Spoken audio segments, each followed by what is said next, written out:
So in the last part 7, we have seen these are the principal value branches.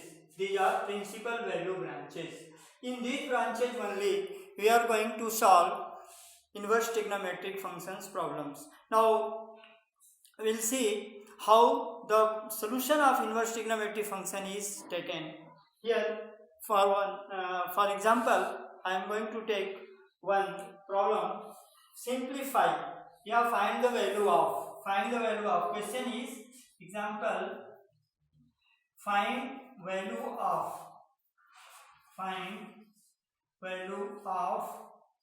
cos inverse 1 by 2.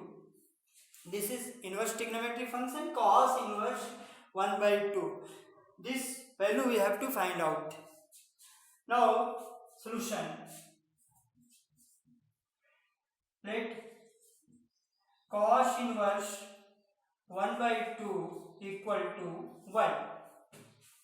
Cos inverse 1 by 2 equal to y. So cos y is equal to 1 by 2.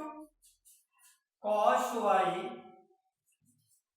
equal to 1 by 2.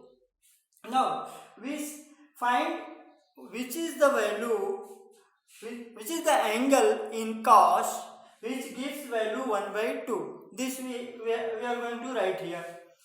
So 1 by 2 comes cos y is equal to cos 60 degree or pi by 3. Cos pi by 3.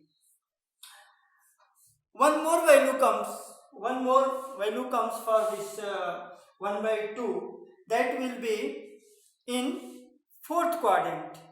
Cos in fourth quadrant, that will be equal to cos 2 pi plus minus pi by 3.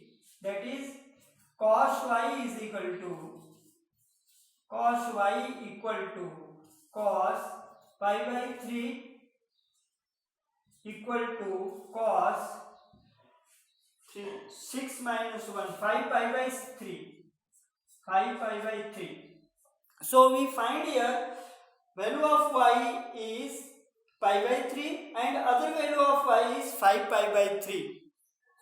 So y is equal to pi by 3 or y is equal to 5 pi by 3. But here you see that 5 pi by 3 is not coming under this interval 0 to pi.